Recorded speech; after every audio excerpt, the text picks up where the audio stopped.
حضرات السيدات والسادة الحضور. Ladies and gentlemen, our followers through the social media platforms, welcome to a new lecture by the Strategic Studies Unit of the Arab Center. Our lecture today is on China's strategy in the Gulf region. We have two distinguished guests with us this morning. And we will be, after the presentations, we will be ready to receive your comments. الآن سوف أنتقل. وهنالك ترجمة فورية لمن يريد. There is simultaneous interpretation. The language of this meeting will be in English. Our two guest speakers to talk about China's strategy in the Gulf. Our first really speaker is Dr. Abdullah Baabood. He's currently holding the chair of the state of Qatar for Islamic Area Studies at Waseda University in Tokyo, Japan. He's also a non-resident scholar at the Carnegie Middle East Center. Dr. Baabood was previously director of the Gulf Research Studies at the University of Cambridge and director of the Gulf Studies Center at Qatar University. His research focuses on the states of the Gulf Cooperation Council, exploring their economic, social, and political development and their external relations. Our second speaker for the day is Dr. Alan Chong. He's a senior fellow at the Center for Multilateralism Studies within the S. Rajaratnam School of International Studies, located within the Nanyang Technological University in Singapore. He has published widely on the notion of soft power and the role of ideas in constructing the international relations of Singapore and Asia. Among his many publications, he is editor of International Security in the Asia Pacific, Transcending ASEAN Towards Transnational Polycentrism, which came out in 2018. He co-audited Critical Reflections on China's Belt and Road Initiative, which came out in 2020. And recently, in March 2023, he co-edited a book called labeled Asian Military Evolutions, Civil Military Relations in Asia. Congratulations on the book. So without further ado, I would like to welcome our panelists, and I open really the floor for hearing their reflections. Dr. Baabood, if you would like to commence, you are welcome. Thank you. Thank you very much, Dr. Imad and Dr. Omar, for inviting me to this very important session on China and the Gulf states. And I really welcome the invitation from the Strategic Study Unit at the Arab Center to join you. It's a real pleasure also to have this session with Professor Alan Chong from Singapore. And let me just start by saying that the relationship between China and the Gulf states are not new. Obviously, there has been some historical relations in the past that was disturbed by colonization of colonial powers that took over in those days. However, we need to look at the present, as it were, and to see how China and the Middle East in general and the Gulf states in particular have started to build up their relationship. Obviously, the beginning was a little bit hesitant because China in those days were supporting leftist governments or leftist activities in the region. However, if we move forward and fast forward to the 90s and the 80s, we've seen that the Gulf states started to build a relationship. I think the last one was the Kingdom of Saudi Arabia that signed finally bilateral relations with Beijing in 1990. Since then, the China GCC economic relations have experienced dramatic and really unexpected growth. Trade was, of course, the main issue, but energy, and I will talk about that as well. Let's start by trade. Trade between China and the Gulf states has been increasing over the years, to the extent that in 2020, China actually became the largest trading partner for the Gulf states, thereby superseding or surpassing the European Union, which used to be the Gulf states' largest trading partner. So China basically occupies something like almost 15 to 20% of total trade with the GCC. And the EU is about 12% or so at the moment. So since 2013, etc., this has been increasing, and there has been enormous economic connection that's been building between the Gulf states and China. That includes investments both ways that have actually been quite large, to the extent that people are giving some figures of $100 billion investments. But this relationship was mainly built on China's rise and China's economic rise, and of course, China Belt and Road Initiative. Although the GCC states are not part of the road initiative, as they fall geographically lower than how the China Road Initiative is envisaged. However, they are important for two reasons. One is their maritime location and geostrategic location between Asia and Africa and Europe, but also because of the enormous reserves of oil and gas. The Gulf states have something like 20% of oil, 30% of oil reserves, 20% of gas reserves in the world, and they are one of the greatest world, of course, producers of oil and gas. China's rise and its own Belt and Road Initiative has necessitated increasing its energy demand from the region, that has increased over the years, to the extent that now China is the largest buyer and importer of oil in the world, surpassing the United States. And most of this oil comes actually from the Middle East, and particularly from the Gulf states. So there you have a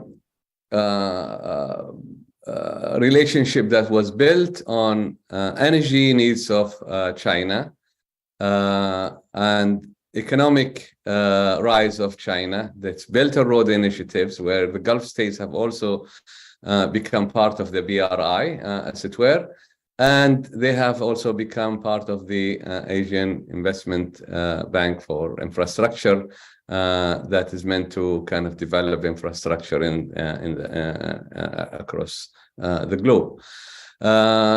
And there has been an increasing investments both ways, in fact.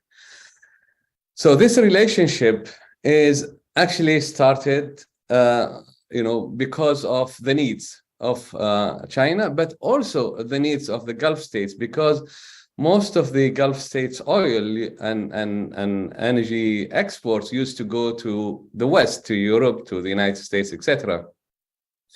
As the United States became a net exporter of oil and no longer needed Gulf oil, and as Europe started to diversify its sources of imports of oil, the Gulf states were also pushed to move east.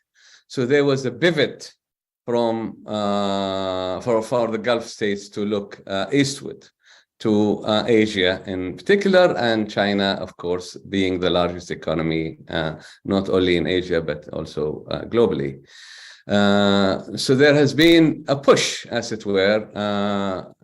There was a pull from China needing oil, and there was a push because of the demand in the market.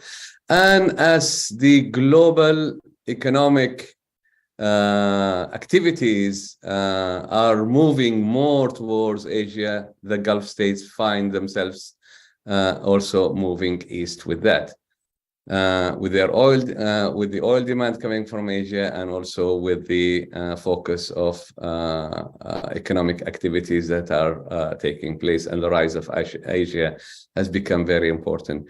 Asia represents a very interesting, and China represents a very interesting, of course, model for the Gulf states. In a sense, there has been, the Gulf states are part of Asia, West Asia, if you like. But also, there has been, as I said earlier, there's been some historical connections with Asian countries, and including, of course, China. And there is some kind of complementarities in many ways, and some kind of system that kind of suits the Gulf states. First of all, Asian countries do not interfere, particularly China, do not interfere in internal affairs of these countries. It's not a democracy per se. And therefore, it's not pushing for the Gulf states to democratize, as this comes from the United States and the West, or this pressure comes from the United States and the West. The economic model is also quite compatible, whereby the governance of government institutions and also of state-owned enterprises are also quite similar to that in the Gulf states. And the Gulf states see China, Asian countries as a model for their development.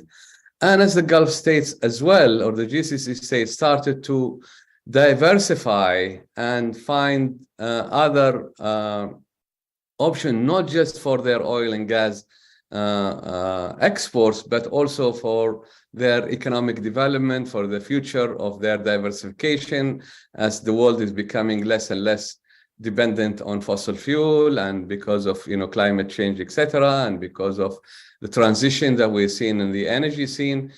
They see Asia, China are of course a good example for that, and a good partner.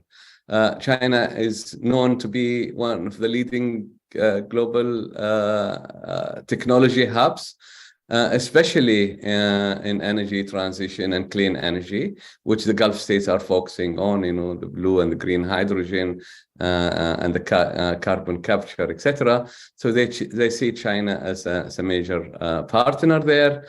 And they see there is a lot of compatibility between their visions for economic development and diversification, whether it is 2030, 2035, 2040, etc.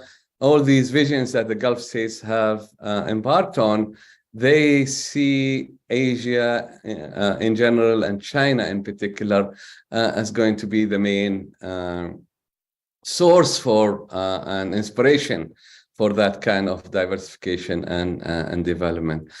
And we have to take into consideration that the relationship with the West, although it's been beneficial, etc., especially in terms of security, and I'll speak a little bit about that in a moment, but in terms of economic development and investments and technology transfer, they see that the West has a lot of conditions and a lot of demands that they cannot or they prefer not to abide to. While China does not demand any of these items that have been demanded by the West. Also, China has been generous in terms of their investment, although the relationship is rather new, but the investment goes up to $100 billion already in the Gulf states. And as we speak, the investment is increasing and the trade volume is increasing. It's meant to even quadruple in the next decade or so. China and the GCC are also seriously talking, and I think there is going to be a meeting soon between China and the Gulf states to reinvigorate the discussions about the free trade agreement, which of course will play a very important role in enhancing and deepening this economic relationship, and it will unleash some of the trading connectivities between them in the future, which would mean there's going to be much more increase in their economic exchange, be it trade or investment, know-how and technology, etc. The GCC states are in dire need to diversify their economies, and China is obviously a country that has developed technology, know-how, etc., and it's happy to develop not only their infrastructure but also their port services, their technology and communication, etc. Obviously there are issues when it comes to what China can do or play in the region, and how deep will it be involved, especially when it comes to the critical security infrastructure, like the 5G technology, which of course being objected by the United States, and there is a fear that this will play an important role in how the United States gets involved with its own partners in the GCC as far as their security is concerned. So that is an issue. But we have also seen that China has tried to stay away from politics and try to stay away from getting involved in the security of the Gulf. China is not yet the global power that the United States is, at least currently, and it won't be able to provide the security, the hard security that the Gulf states need. However, we have seen, despite its reluctance to get involved in the politics and so on, we've seen some very, very remarkable movements that have taken place. We've seen how China has just hosted this meeting between Saudi Arabia and Iran to resolve their crisis and help to them to sign the agreement. As we speak today, the Iranian and the Saudi foreign ministers are meeting in Beijing to develop and to exchange their ambassadors and to create this diplomatic relations. We have seen Saudi Arabia is now has asked to become member of Shanghai Agreement, which is also quite a dramatic development. Pulling Saudi Arabia, pulling the Gulf states more towards the east and towards China. And we are seeing that the Chinese government that were once blamed to be free riders in terms of security in the Gulf, they are actually now much more involved in not necessarily in direct security, but they have, they're building bases nearby the Gulf. They have started to just do some kind of a military maneuvers in the Sea of Oman with Russia and Iran. So there are signs that China that once was just the soft power that is coming through economics and trade and culture, it's now stepping up its involvement in the Gulf to become active partner politically as well, and probably in the future leading to security. We're seeing China is also not only supplying arms, but also technology, military technology to the region, and establishing joint ventures in that. Obviously, this will all lead to further complementarity between the Gulf states and China, and further integration between the two areas. This doesn't come without any problems, and I think time is coming to an end. I will end by saying, there are challenges here, and one of these challenges is how the strategic partners of the Gulf states, particularly the United States and the West, is going to look into this. So there are issues that need to be looked at, and of course there are pressures from the United States to keep the level of interaction with China at a certain level that does not challenge its superiority in the region, its supremacy, and also does not interfere with its own communication and its own security architecture for the region. That is something that we will have to see and wait and see what will happen in the future. If you like, I will end up here, Imad, and anything I can develop any ideas later on. Thank you very much. Thank you very much. Absolutely, we will come back to this in our exchange phase. I will give the floor now to Alan to hear your thoughts about China's global strategies. I have to unmute. Okay, let me share the screen. I hope everyone can see the screen. China's Belt and Road Initiative, Development and Asia. Okay, is the screen visible? Yes. Yeah, okay, great. All right, I'll just go down using this format. Now, my focus is on China's Belt and Road Initiative as a kind of development strategy with Asia. If you could put it, sorry, Alan, if you could put it as a full screen. Okay, sure. Please, take it as a slideshow. Thank you. Okay. Okay, so I'm going to talk about China's Belt and Road Initiative as a kind of development strategy across borders, and I will draw a nice complement to Professor Abdullah's presentation by drawing on Asian examples from China's so-called near abroad, mostly around Southeast Asia.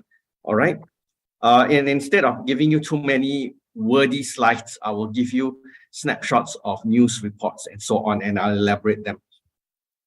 Okay, this is the Belt and Road Initiative. Initially, when it was announced in Kazakhstan, it seemed like it was a very traditional Eurasian sort of orientation to the Belt and Road Initiative. And then within the same year, Beijing made an announcement in Jakarta, which basically indicated that there was a significant maritime dimension to the Belt and Road Initiative. And those of us who have been working, all right, from whichever disciplines that we were located in on China's Belt and Road Initiative would realize that whether it was the landed part of the Belt and Road Initiative or the maritime component, this is essentially an updated version of the ancient Silk Roads, both the landed as well as maritime versions.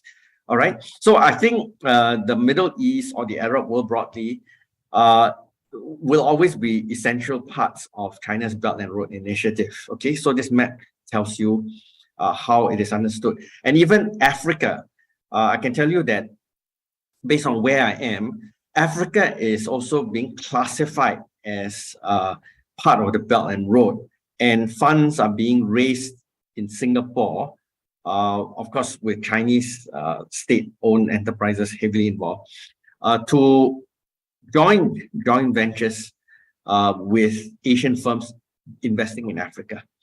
Okay, I have to talk a little bit about this China-Japan rivalry. Okay, I'll go quickly, and these slides can be sent to you if any of you want to look at them. You have to understand that when China announced the BRI, Japan was already eyeing something similar. So it was no coincidence that after China announced the BRI, Japan quickly put up this thing called the QII, or the Partnership for Quality Infrastructure Initiative. Okay, I have to mention Japan because you realize that when you look at the BRI in Asia, very often Japan is being used as a strategic negotiating foil, in the sense that if certain Asian states say that China is not doing something for us, we'll hint that we'll go to Japan. And if Japan does not give us something, we'll hint that we'll go to China, and so on. Now, there are significant domestic imperatives in both China and Japan when it comes to these kinds of infrastructure strategies for their neighbors. You have to understand that both China and Japan, even if they are very different ideologically and politically and so on, they believe in what in economics you call Keynesianism, meaning if the state can work with their either state-owned enterprises in the case of China or government-linked private companies in the case of Japan to push a common national economic agenda, they will do so. And big infrastructure projects, of course, is a sure way to kickstart the economy during troubled times, any troubled times. All right. So investment policies, coordinated with a heavy state hand, are invoked in both countries. All right. And of course, there's a huge background literature on this regarding both China and Japan. Foreign policy agendas, yes, definitely both China and Japan believe that to become great powers or to become significant global players, they have to invest overseas. All right. And to build economically self-paying, okay, you assume that infrastructure once built will draw more investments on their own. These things are significant parts of the so-called constructive foreign policy agendas of both countries.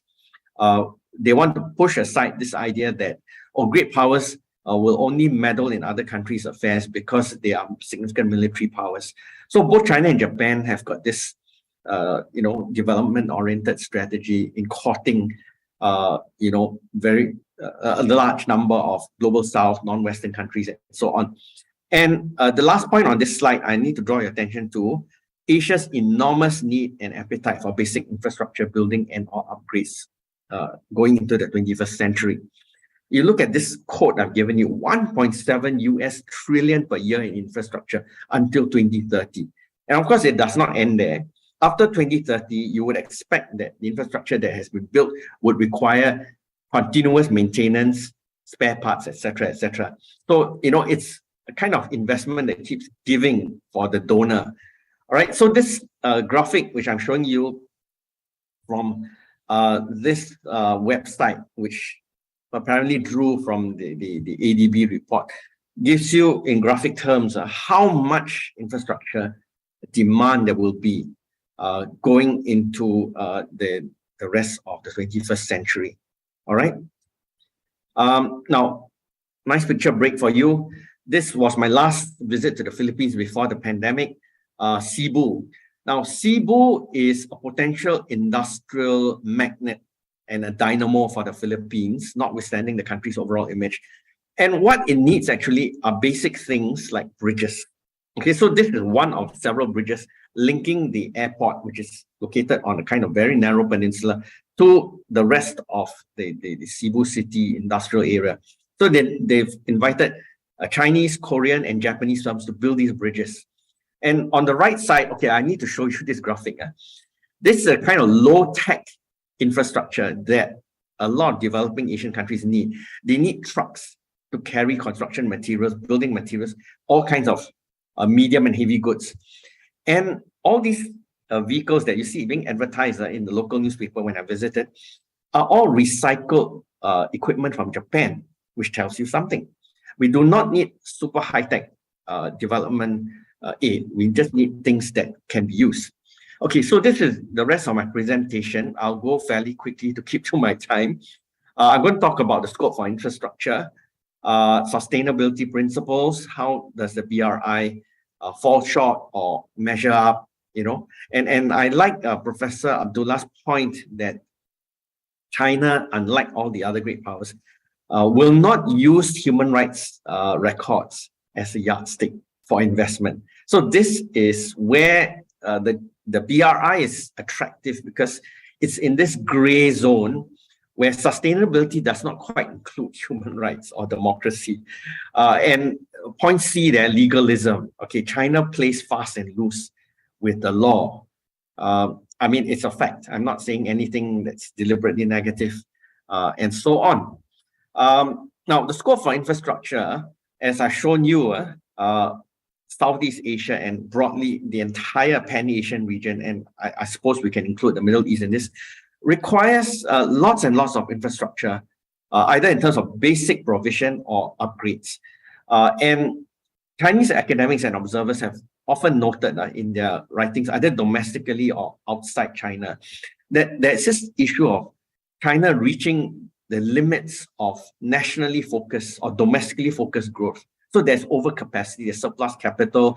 And because China has built up so much, and all of us who have seen pictures or have traveled to China would realize that the cities, industrial areas in China are heavily modernized, in part because that was a priority of the original modernization program under Deng Xiaoping in the 1980s. And there's a limit to how much they can continually upgrade and build in China. So, you know, this has to be directed outward in some way. And why not? All right. So Xi Jinping, when he inaugurated this first ever BRI World Summit in 2017, emphasized this.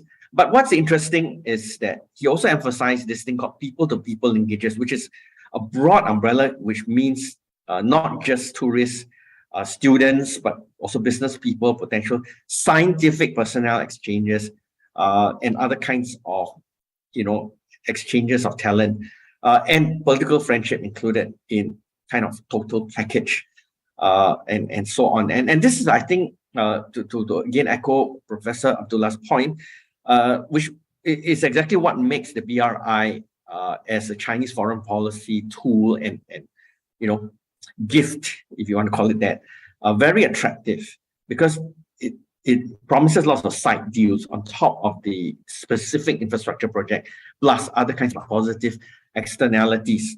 Now, I quickly give you a few slices of what's going on in Asia.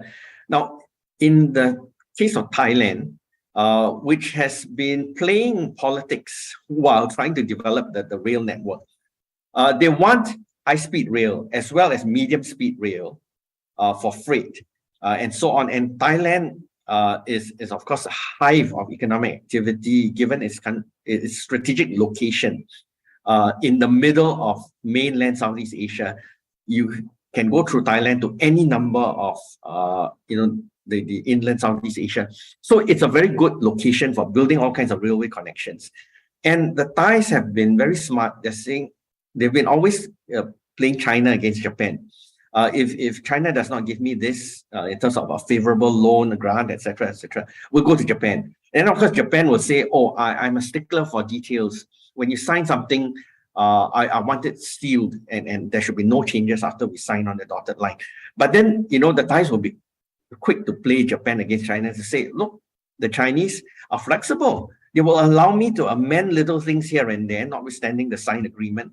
So why can't you?" So they've been doing this, and what's interesting is that if you look at the current Thai network, there are parts that have been built by Japanese companies. There are parts that have been built by the Chinese.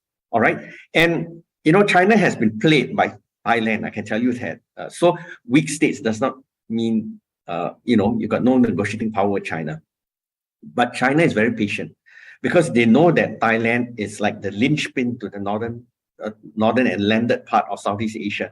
So if you get a foot in, you never know, okay, what can lead from basically building your high-speed rail. So the latest is that Thailand is encouraging both the Japanese and Chinese to build electric vehicles in Thailand. And you can imagine that could lead to a cascade of technology transfer going down the road. And if you look at not just the geopolitics, but also geoeconomics, okay, and this picture shows it all. When Beijing started talking not long after announcing the BRI about this pan-Asian rail network, this Southeast Asian stretch from Kunming in southern China all the way to Singapore. And of course, I suppose if the Chinese had their way, they will also want to build a long bridge from Singapore to one of the larger islands in Indonesia, which technically is possible, but no one has actually talked about it yet. They're still trying to talk about extending from Kunming all the way down to Singapore. And this is where, again, Thailand is in a strategic position. If you caught Thailand and build any number of railways for them, there's a good chance that they will encourage their neighbors, Malaysia and Singapore, to play ball with it, in the sense that from Bangkok, a Chinese-built high-speed rail can link to Kuala Lumpur, and from Kuala Lumpur easily to Singapore. As we know, the Bangkok to Kuala Lumpur stretch has been mired in politics, mostly Malaysian politics, so that's not happening yet. And the Singapore-Malaysia high-speed rail was scuppered because of a change of government in Malaysia in 2018. All right, but this is an interesting story which I'll reserve for the next few slides. Now, you also have to acknowledge that under the cover of the pandemic, people thought that everything stopped during the pandemic. No, not true. The BRI actually delivered huge benefits to the Philippines. Those of you who know a little bit about Philippine-China tensions could be surprised by the fact that then President Duterte, and I suspect the current President Ferdinand Marcos Jr. is also quietly playing this double game. Yes, they quarrel with China openly over China's territorial claims in the South China Sea. But on the other hand,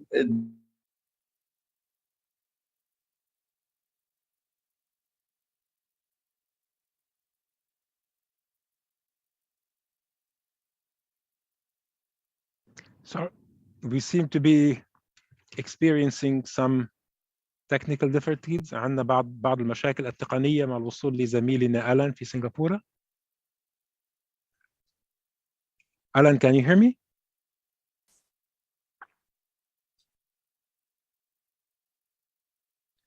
لدينا الفريق التقني هنا مشكورا يعمل على هذا الأمر. Technical team is working on this issue. We'd like to remind the audience and the followers on social media that they have a chance to send us messages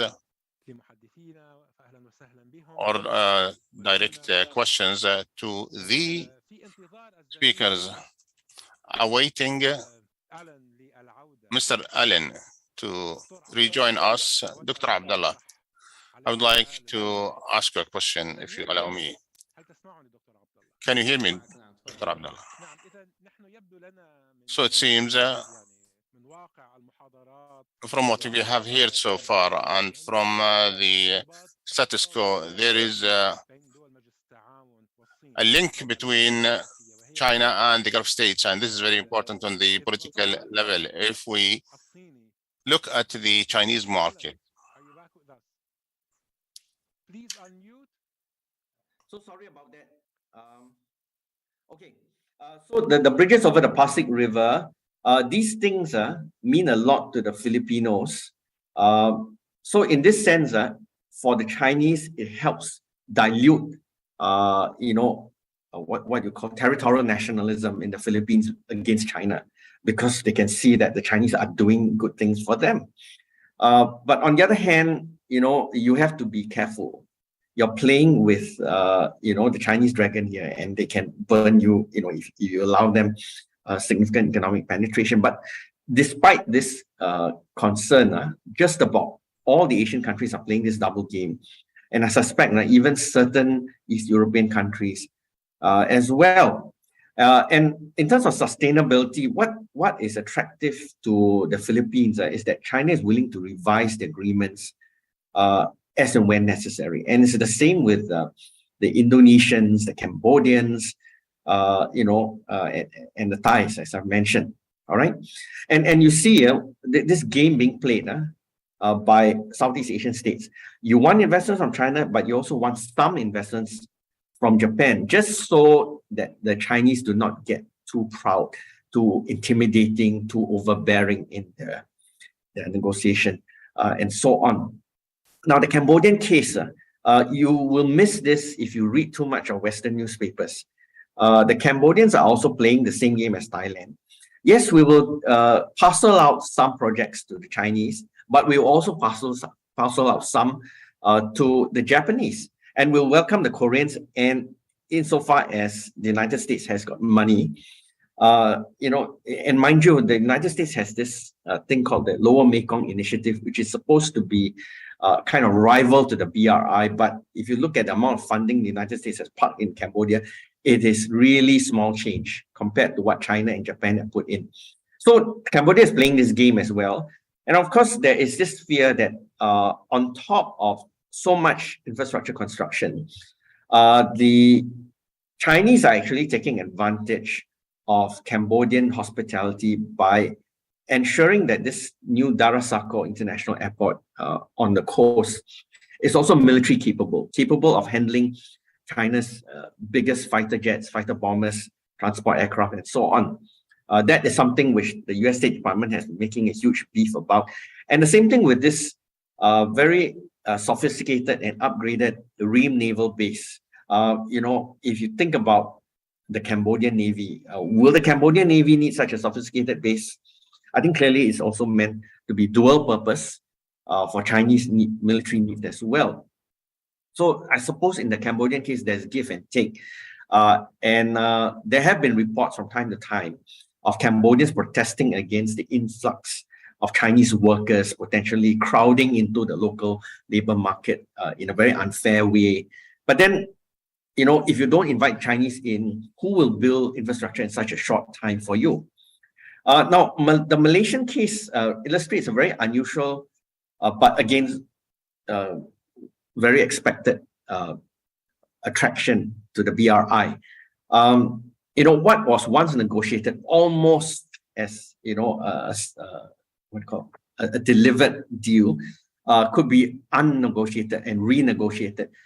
In Malaysia, in 2018, there was a political earthquake in the sense that the dominant party, Barisan Nasional, lost its majority for the first time to a coalition. This coalition called PH, you see in the report here. And the PH basically said, we have run out of national funds. We need to go on an austerity drive, and we cannot afford signature projects on the BRI promised by China, like the high-speed rail project between Singapore and Kuala Lumpur. So China said, all right, you come to Beijing, we will throw you a warm diplomatic reception. Let's renegotiate everything. And very smartly, both the coalition government and the Chinese, got along fine. And they said, all right, we'll shelve the high-speed rail project, but we'll go into other things like collaboration on AI, robotics, e-commerce, Internet of Things, and so on. Has anything changed under the current coalition government led by Prime Minister Anwar Ibrahim? No. All right. In fact, Anwar told his host, this was just a few days ago in Beijing, we have our big differences over the South China Sea. I hope you behave well. He actually said that to his Chinese host. But on the other hand, he said, we welcome China's continued BRI investments in Malaysia. So they're talking about the next generation technologies in health, education, etc. And they're trying to get China to help start up high-tech, this thing called automotive high-tech valleys. I assume that that's got to do with electric vehicles. So, again, it's a double game where, you tell China, we're not happy with you. In fact, we will put some pressure on you on the territorial disputes in the South China Sea. But on the other hand, let's, compartmentalize the political dispute from the productive BRI relationship. Now, Laos is again another interesting case. Why would Laos need so many dams to generate hydroelectric power? Why would Laos even need a high-speed rail, which I'll show you in this next slide. Okay, the point is Laos made a strategic decision to sell its services to the neighbors, all right, and to others nearby, Singapore included, mind you. Why so many dams? Hydroelectric power is a very important and lucrative export to all of Southeast Asia, including Singapore, because we are all growing at red-hot economic growth rates. So we will need endless amounts of electricity. And if Laos, and I quote the slogan here, wants to be the battery, literally, HEP, hydroelectric power, becomes the battery of Southeast Asia, so be it. And the Laotians are going to earn significant economic rents from Singapore, probably from Malaysia, from Myanmar and Vietnam as well, by selling them electricity. And this is, again, you can say that it's natural electricity. You can, of course, argue that it's got a negative environmental imprint because people have to be displaced, animals, trees, etc., ecosystems. But the Laotian government says, I will do all this. All right, I'll move all these objections out of the way, and China, you just build. And the same thing with the high-speed rail, because again, if you recall what I said about China's vision of the Pan-Asian Railway extending into Southeast Asia, you need it to go through Laos, and then from the capital city of Vientiane in the south, it can easily link to Bangkok, and then from Bangkok down all the way to Singapore. So China is being clever in the sense that, if there are partners willing to, allow these kinds of big infrastructure investments, we'll go ahead. And the deliverables, the ultimate gains are over the horizon. You've got to learn how to accept that. Otherwise, China cannot build it for you. Now, on the question of legalism, and this comes out of my book, Critical Reflections on the BRI. This was a significant point highlighted by my Vietnamese contributors. The BRI is actually very weak, dubious, very gray when it comes to what happens if the projects are not delivered to specification. Are there sanctions you can use, or are there sanctions Beijing can use? These are all not clear. There are also inefficiencies. It's well known that Chinese companies like to bring in their own workers to build these projects, and then the maintenance issues sometimes are not smoothly sorted out. Despite all these drawbacks, China is being welcomed to deliver this thing called the Digital Silk Road, and I'm glad Professor Abdullah talked about the 5G. If you want 5G produced, delivered, built on a budget, China is all ears and willing to say, let's include you as part of the Digital Silk Road. And you look at this picture on the right of this news report. Where does the Digital Silk Road go? Everywhere, all right? Regardless of whether it was part of the original Silk Road or not. So I echo many of the points actually made by Professor Abdullah. China is offering the Pan-Asian region a vision of reconnecting within itself for growth and prosperity. So this is a huge, huge challenge to both the US and EU. We don't want dependency the old-fashioned way on the erstwhile colonial powers. Why can't we work with China? All right. Secondly, infrastructure, the demand is infinite. And finally, ideology can be dispensed in the name of pursuing development. Okay, I better end there. Thank you. Thank you. Thank you very much, Alan. Really fascinating. And already the questions are coming in from our social media connections. And we have maybe 4 questions. 2 of them I'm going to merge. And I'm going to ask you, Alan and Abdullah. And the questions really are about thinking of the debt really dynamics that are developing across the Belt and Road, and also that lead us, to think about the sort of hybridity between communist or socialist really structures that guide China, and also its role in capitalist really practices.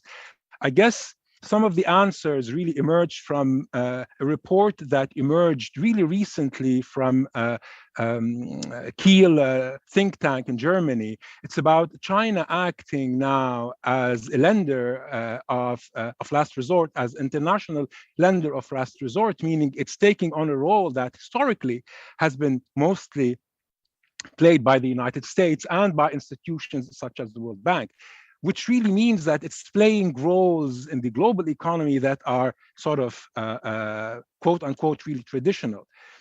So the question is really to you to formulate the questions.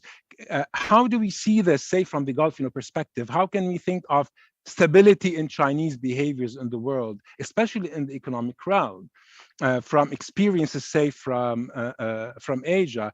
Because, as we know, Gulf states rely importantly at the moment in their understanding of national security on the economic dimension. So how can we think of this reality from the perspective of Gulf states? Abdullah, if you have.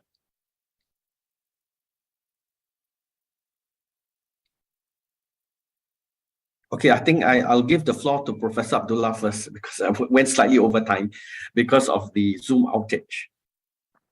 I'll try to answer a few questions in the chat channel. Okay, thank you. Abdullah?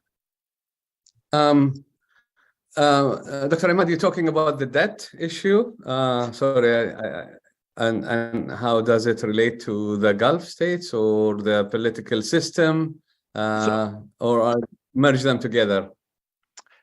Merge them. So yes. So the idea that China is playing on with roles that are really traditionally reserved or have been played by the United States, which gives us an idea of its interest in the stability of the global financial system, and that is the pillar of economic growth and development for Gulf states, because their institutional infrastructure is also premised on the stability of the system.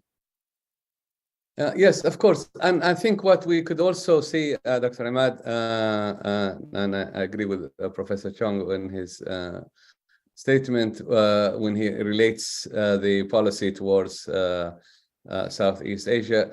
What you see that China tries to play and adhere to the international existing international system. It doesn't want to break it. It actually helps it to develop its own policies. So, you know, world institutions, the IMF, the World Bank, the UN, etc. All of these global institutions are being cleverly used by China, and rightly so, to develop its own relations and strategy in the region. However, you know, whether it is China but also other powers, to a certain extent, do challenge the dominance of the United States of the international system, and that is going to come sooner or later. And we can see that this is already happening. You can see that China, for example, wants to and trying to push some countries to use its own currency, the yuan, as a currency for trade, especially in oil, and that's going to make a very big difference to, of course, to the dominant US dollar. Whether that's going to happen, it's still too early to say, but there is, and we can see that there are already signs that some trading is already taking place in the RMB and Chinese currency. So that is something where China can see that it can challenge some of the existing institutions to its own benefit. It will do so, and I think you know, that it sees that it is own prerogative to do so as the country becomes much more confident, and also we are seeing a change in the global and the geopolitics and the geoeconomics and geoenergy that are taking place. And obviously China, although it's working within the current international system, it sees itself as an emerging power that's going to challenge some of the dominance of so-called the West, as it were, of the international system, and perhaps providing either a balance to it or another alternative. But I think it's doing it very carefully, very tactfully, and very strategically at the same time. When it comes to loans and debt, the Gulf states are not really a recipient of loans, given the fact that the Gulf states actually are quite wealthy in their own right, and there is something like $200 billion in their sovereign wealth funds. So they are not kind of borrowing a lot from China, but only in a measurable manner. So China is not something that they would worry about, like what happened to there are issues with the Chinese loans, as you know, in Sri Lanka and other African countries.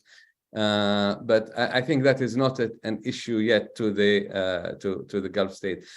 There was a question, I think, about the Chinese system, how it is a communist system, and yet it is at the same time working as a capitalist system. And I think this is a very interesting question, and I can see that, of course, the communist system in China has changed and evolved to what it is now. Obviously, there's still some part of communism there, but it's very much a capitalist system with a socialist with a socialist dimension, and of course a control of the state. So we see that most of the private sector or the large companies are state-owned enterprises. Some of the institutions are state-owned and controlled by the state. So yes, it is an evolved communist system, but although one can say that communism has actually in its own original principle has gone, and we are talking now about mixed system. Do you want me to answer to any of the other questions, or let Professor Chong chip in here? We'll hear something from Alan, then we'll open it up because we have some also other questions. Alan, do you have a comment on that? Okay, I think I've responded to two in the chat channel already to save time. Perhaps, is it Dr. Muhammad Selum? His hand is up. Muhannad, Dr. Muhannad. Yeah. Could you unmute, Go ahead. please? Perfect. Thank you very much. Good to have you here, Dr. Baabood. Ramadan Kareem. I have a couple of questions, one for Dr. Abdullah and the other for Dr. Allen. Dr. Abdullah, you mentioned that China is not providing hard security for the Gulf at the moment, and maybe it's unable to do that. But under which circumstances you see China providing hard security for the Gulf, and what are the implications for the Gulf states? And my question to Allen, Alan, you mentioned that China has a new military base, or naval base, the Reem base in Cambodia. Is it part of China's strategy to assert its power worldwide, a military power, or is it just to counter Indian military presence in Vietnam? Thank you. Yeah. Very quickly, yes, you can say that this is part of China's so-called outward-oriented new global military strategy, where, if you want to be taken seriously as a global power, you need to have, hard power projection assets in strategic parts of the world. So Cambodia is, I think, a new development, because previously it was rumored that they wanted to build a naval base on Myanmar's coast, but the Myanmar government, because it was in this short-lived democratic phase, was showing signs of having two minds about welcoming too much Chinese influence. I suppose the Myanmar option is back on the table because you have a military junta in charge that's got very few friends left in the world except in Beijing and Moscow. So, they might offer China what, to supplement what they've already built in Cambodia. And if I can partly chip into the question you asked, Professor Abdullah, when you think about China exerting hard power, can I refer you to this book, which is, I think, roughly a year and a half old, called Protecting China's Interests Overseas by this Italian academic based in China, Andrea Chiselli. Now, he paints this fascinating picture of how China actually is not coherent in terms of projecting power overseas, hard power that is, in the sense that they had never thought about seriously evacuating a large number of citizens from Libya during that 2011 crisis. And it was all a matter of fits and starts and making up last-minute decisions, because they had never seriously thought they had to stage these so-called long-distance deployments. So I think there's a bit of a warning light here in terms of expecting China to displace the United States anytime soon. Thank you. Thank you. Abdullah? Unmute, please. Thank you. Thank you, Mohamed, also for this question. I totally agree with Professor Allen and what he said in terms of China is not yet, as people would say, a blue water or power. It's getting there. It's building its own military power, but it's not yet in a situation where it can project power, especially in the Gulf, the way that the United States or other Western countries have traditionally and still continue to do. However, as China development is an economic development, and it's of course security depends on energy imports from the Gulf region and the Middle East. I don't think it will be long before we can see that China would want to see that it is it's playing a role in one way or the other, and we've seen that it started to do so very gradually, very carefully. It doesn't want to upset the apple cart, as it were, and why should it do it? Because there is someone doing that now. So it's enjoying the fact that the nature of being a free rider in a way.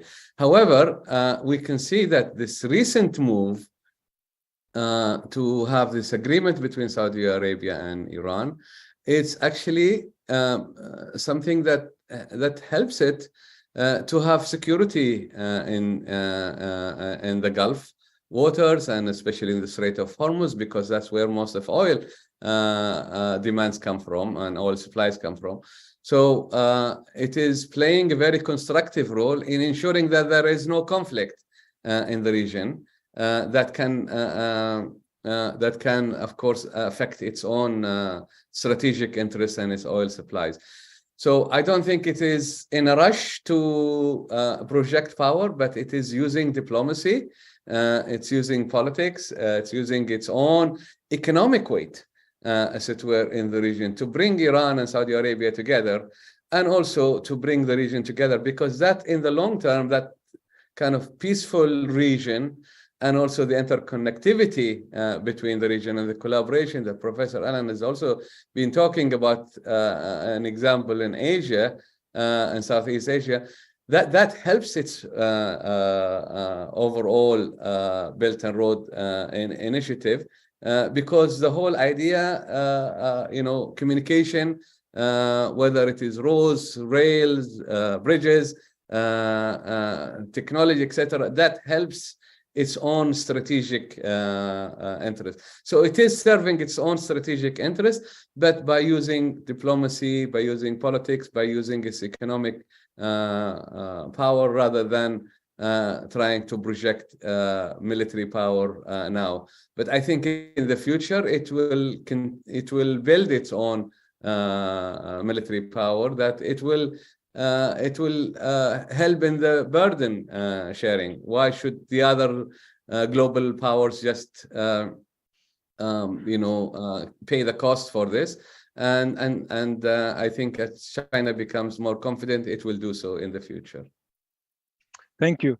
Thank you. If I can add also to a comment or a question we got about potential reactions to the latest rapprochement between Saudi Arabia and Iran. before you taking your perspectives on what might be the motivating really drive for that and potential really implications on China's role in the Gulf, and are there other examples in Asia that can highlight that? The reality is the Iran-Saudi Arabia relationship is a strategic rivalry that has extended for decades. There have been no structural changes in the rivalry. There have been no shocks in the rivalry. And we have seen really prior moments of fluctuating really intensities and moments of rapprochement.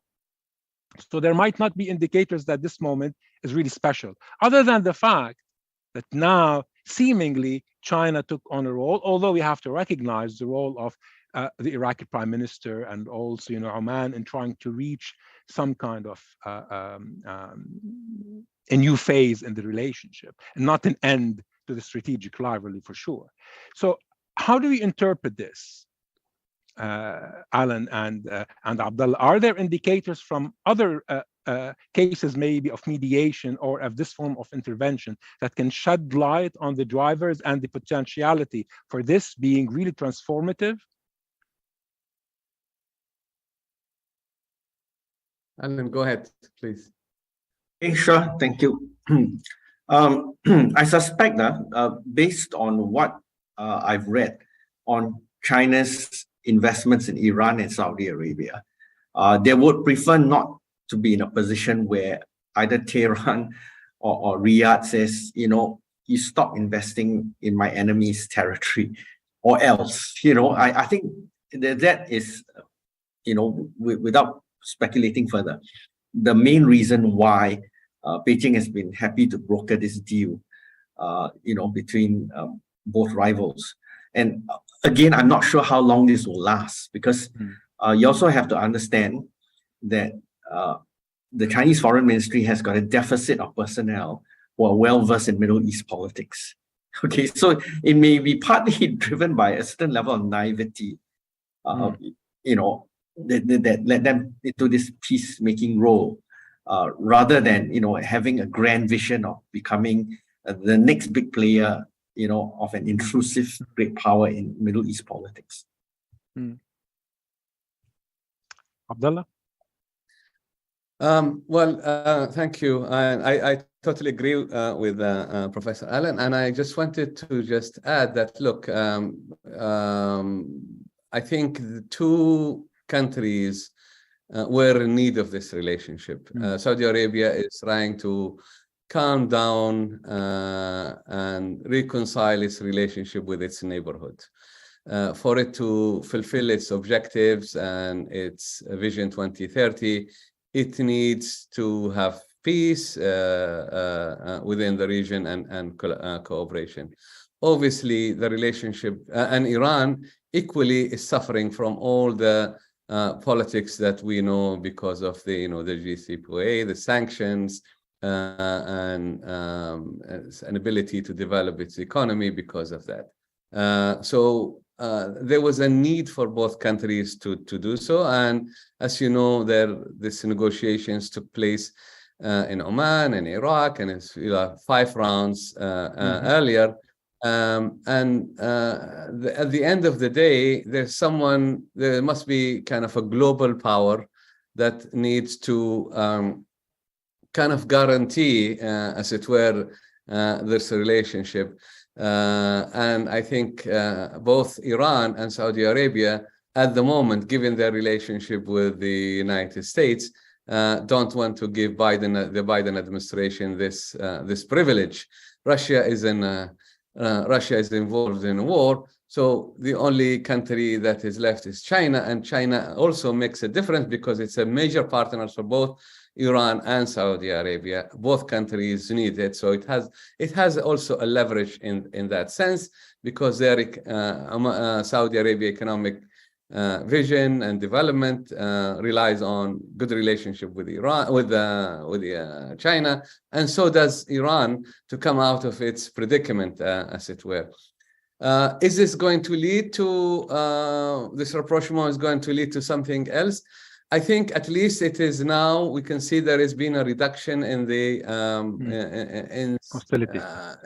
and the hostility, even though it's still nominal, but there are signs that these hostilities are easing, and there is going to be dialogue, and they're going to be trying to resolve conflict through dialogue rather than wars, which is a good sign.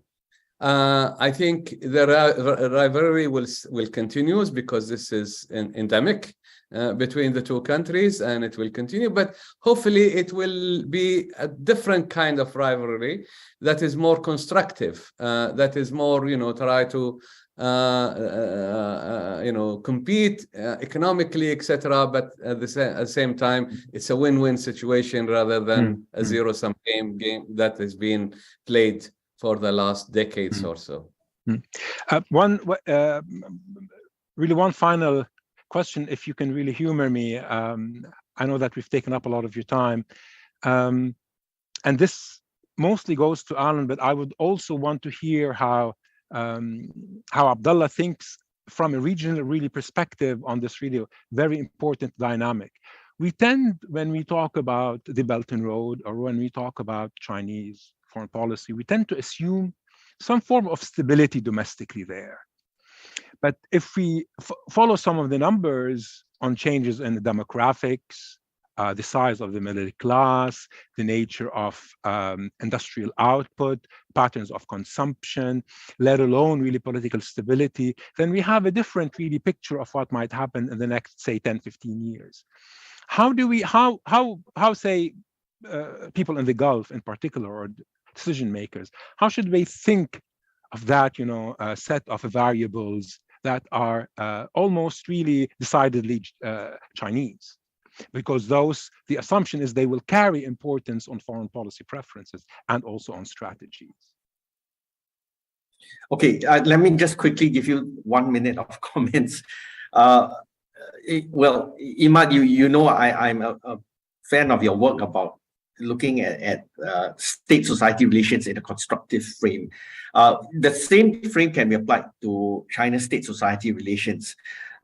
China on paper is what you call a socialist state with Chinese characteristics, which means that as and when the Chinese Communist Party elite thinks that they need to ramp up nationalism in favor of something, they will do so by injecting what you call agents to steer public opinion, especially online. So much of Chinese opinion, public opinion, if you call it that, is online. They will steer public opinion in a certain direction. And I think the Chinese education system, with all due respect to anyone who may have studied in China out there in the audience, is also heavily skewed in the sense that it's all about the leadership elites' foreign policy priorities. And in my years of teaching Chinese students, I'm very concerned that they're always obsessed with, rivalry with Japan, with Taiwan, with the United States, with a number of European countries, and they neglect the rest of the world. And this is why I keep referring to the fact that China's so-called great power footprint may actually be more incoherent than we give it credit for, in the sense that they probably don't understand the Middle East at all. And their students at their universities are not producing significant experts in these so-called less popular areas of the world. And that could be a problem going forward for China. And they could stumble, right, when they invest in say, the Gulf Arab states and so on. You never know. Not long after this rapprochement between Tehran and Riyadh, if there's a quarrel, I don't know what Beijing will do, right? No. Dr. Baabood, any insights on how the Gulf should think of those domestic dynamics? I believe you're talking, Dr. Imad, about domestic in China, yes? Yes. Yes, this is basically a very important question, because when people look at China, they see that it is a growing economy, its growth rate is going to continue, its market is going to be stable, etc., etc. However, there are issues with the Chinese economy, as you know, because some inherent some problems within the economy itself. First and foremost, of course, it's the aging population, which is going to mean that China will not be able to cope, at least for some time, with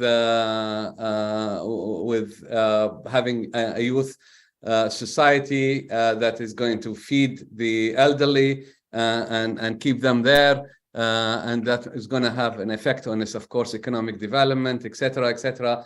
So, because of the birth policy that they have followed over the decades in the past. So that is one issue. There are, of course, issues to do with the rural versus of course, the spread of the population, and there are putting pressure, of course, on their cities and their economy. There is a limit to what economic development can go and how far it can continue. There are countries that can be there to compete in certain area. So there are domestic issues, and of course the political system is stable, but yet there are maybe challenges in the future to that political system. We don't know. And also the most important thing is the global challenge that is now between it and the United States, and how far this is going to push China maybe to a conflict with the United States. So yes, there are some inherent domestic issues that people talk about when it comes to China. Basically enormous economic development, and how far will this continue? We have to remember that this is a global thing, that as you know, the development in Asia was started by Japan. It was the country that kind of pulled everybody together behind it, and now it got tired, and other countries started to move on. China is now the main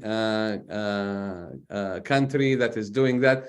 But at some point, it is natural that a country has its own problems and becomes tired, as it were.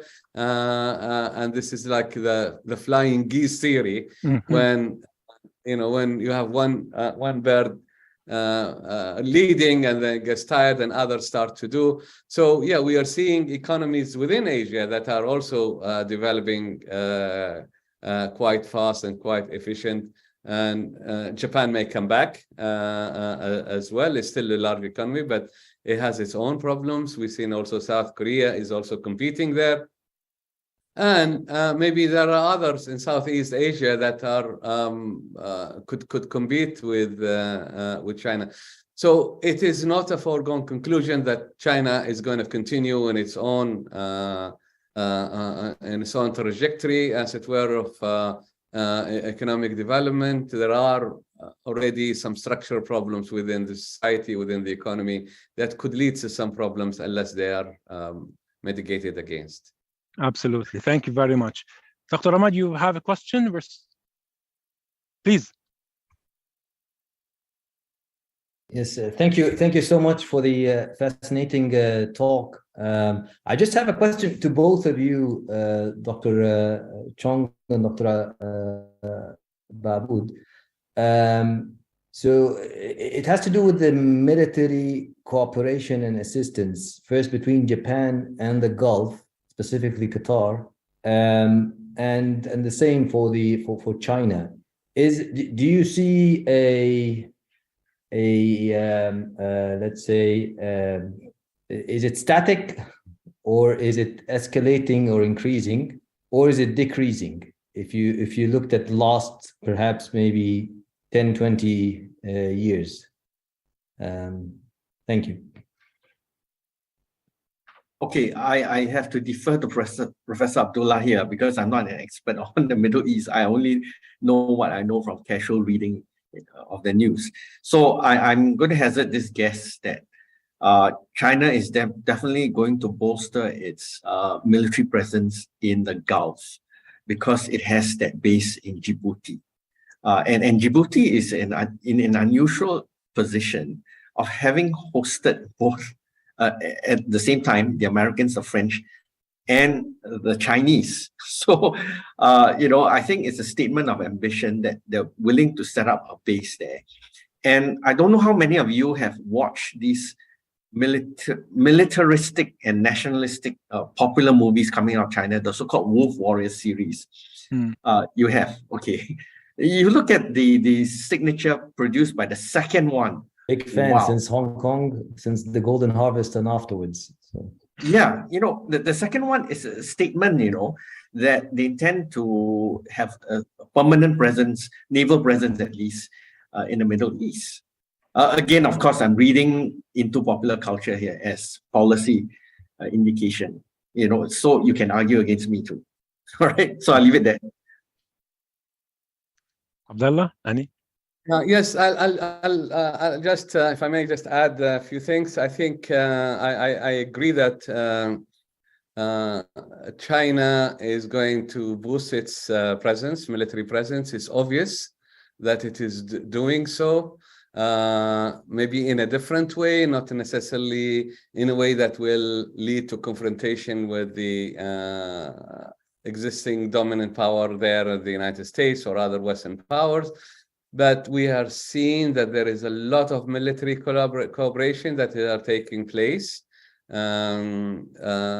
military technology, manufacturing, and supply of equipment to military equipment to the Gulf states. And in terms of the hard presence, we've seen, that it has already bases around the Gulf, and it is seeking more. Djibouti, maybe in Pakistan, etc. There were even rumors that it was trying to do something in the UAE, but that was, the US interfered in that respect, as it were. To what extent this is true, we don't know, but there were rumors that this was going to be the case. And we are seeing that it actually is just conducted a military drill there with China, with Russia and Iran. And of course, that leads to the conclusion that its security is based on security of oil, and therefore it will not allow anybody to interfere with that supply from of security supply from the region.